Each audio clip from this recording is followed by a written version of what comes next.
Do you remember when a bunch of billionaires died and like the whole internet celebrated?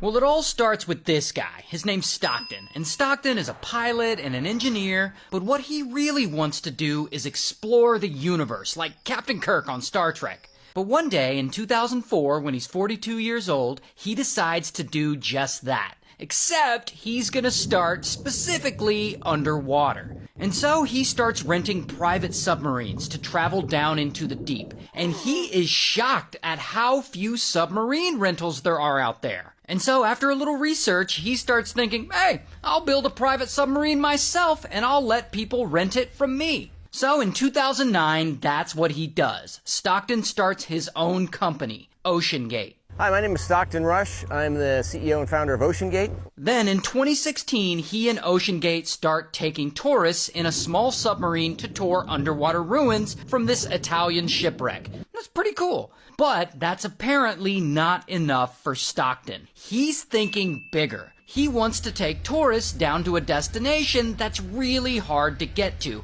A destination that's gonna get his company a lot of buzz and attention. That destination, the wreckage of the Titanic.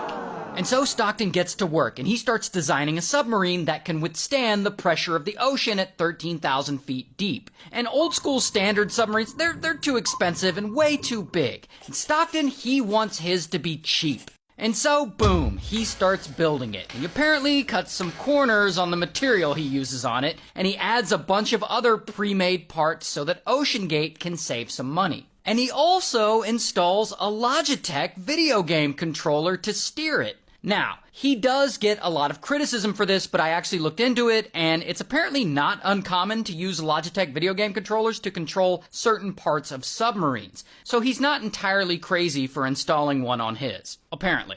Anyway, once it's built, he calls this new submarine Titan.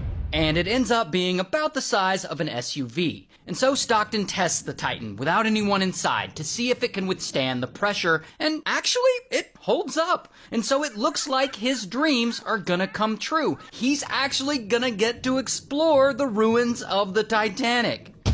Until... not everyone is on board with Stockton's Titanic submarine plans. Particularly this guy, David. And David is an employee at OceanGate. And so David looks at the Titan and he immediately sees some things that could ultimately turn into a leak. And so David lets it be known, and he brings all these serious safety concerns up in a meeting with all the bosses at OceanGate. He's like, this sub, it isn't strong enough. And he insists that they get it inspected and certified